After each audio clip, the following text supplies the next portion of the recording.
ఒక వరలో రెండు కత్తులు ఇమడవు. అవి పదునైనవైనా మొండు కత్తులైనా అంతే. తమ రాజకీయ ప్రాబల్యానికి అడ్డొస్తారనుకుంటే ఎవరినైనా ఏం చేసైనా అడ్డు తొలగించుకోవాలనుకుంటారు రాజకీయ నేతలు.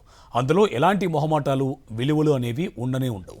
మన కళ్ళ ముందరే మరో నేత ఎదిగిపోతూ ఉంటే రేపన్న రోజున ఆ నేతే మనల్ని రాజకీయ సమాధి చేసే ప్రమాదం ఉందన్నది రాజకీయ నేతలు నేర్చుకునే ప్రాథమిక పాఠం.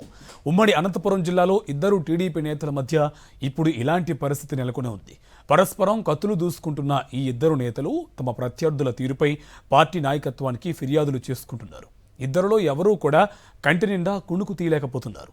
పొరపాటును నిద్రపోతే తమ ప్రత్యర్థి ఎక్కడ ఏ పదవి ఎగరేసుకుపోతాడోనని ఒకటే భయం. అనంతపురం జిల్లా రాయదుర్గం నియోజకవర్గం నుండి గత ఎన్నికల్లో మాజీ మంత్రి కాల్వ శ్రీనివాసులు టీడీపీ తరపున గెలిచారు. ప్రభుత్వ విప్ గాను, పొలిట్ బ్యూరో మెంబర్ గాను ఉన్నారు కూడా. ఇదే నియోజకవర్గానికి చెందిన మరో నేత పూల నాగరాజుకు కూటమి అధికారంలోకి వచ్చిన తర్వాత ఏపీఎస్ఆర్టీసీ రీజనల్ చైర్మన్ పదవిని కట్టబెట్టారు చంద్రబాబు నాయుడు.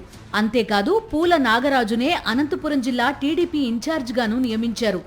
ఇలా పూల నాగరాజుకు జోడు పదవులు ఇవ్వడం కాలువకు ఏమాత్రం నచ్చలేదు.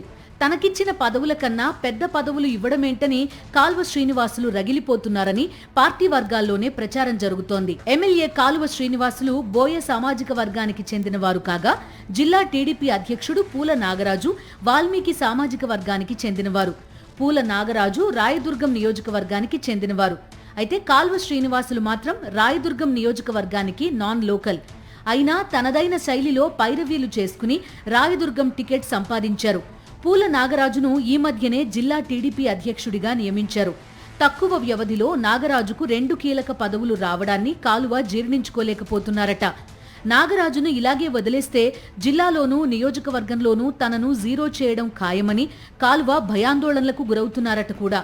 ఈ నేపథ్యంలోనే నాగరాజుకు వ్యతిరేకంగా పావులు కదుపుతున్నారట కాలువ. నియోజకవర్గానికి చెందిన టీడీపీ నేతలు, కార్యకర్తలు నాగరాజుకు సహకరించకూడదని కాల్వ శ్రీనివాసులు చెబుతున్నారట. నాగరాజుకు దూరంగా ఉన్నవారికే తాను పనులు చేసి పెడతానని షరతులు విధిస్తున్నారట కాలువ. గత నెలలో పార్టీ అధ్యక్షుడు చంద్రబాబు నాయుడి పుట్టినరోజు వేడుకలను ఘనంగా నిర్వహించారు కాలువ శ్రీనివాసులు.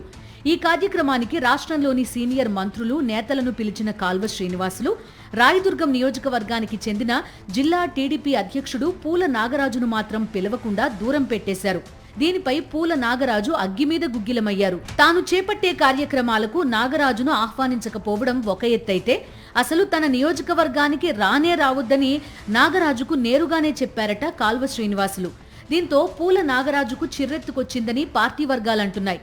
జిల్లా అధ్యక్షుణ్ణి అయిన నేను ఏ నియోజకవర్గానికైనా వెళ్లొచ్చు, అలాంటిది నా సొంత నియోజకవర్గానికి రావద్దని చెప్పడానికి కాలువ ఎవరు అని పూల నాగరాజు నిప్పులు చెరుగుతున్నారట. కాలువ పద్ధతి ఏమాత్రం బాగాలేదని ఏకంగా పార్టీ అధినేత చంద్రబాబు నాయుడికే ఫిర్యాదు చేశారట పూల నాగరాజు. మరోవైపు కాలువ కూడా పూల నాగరాజు వైఖరి తనకు నచ్చడం లేదని చంద్రబాబు, లోకేష్లకు చెప్పుకొచ్చారట. మొత్తానికి రాయదుర్గం నియోజకవర్గంలో టీడీపీ ఈ ఇద్దరు నేతల మధ్య రెండుగా చీలిపోయింది.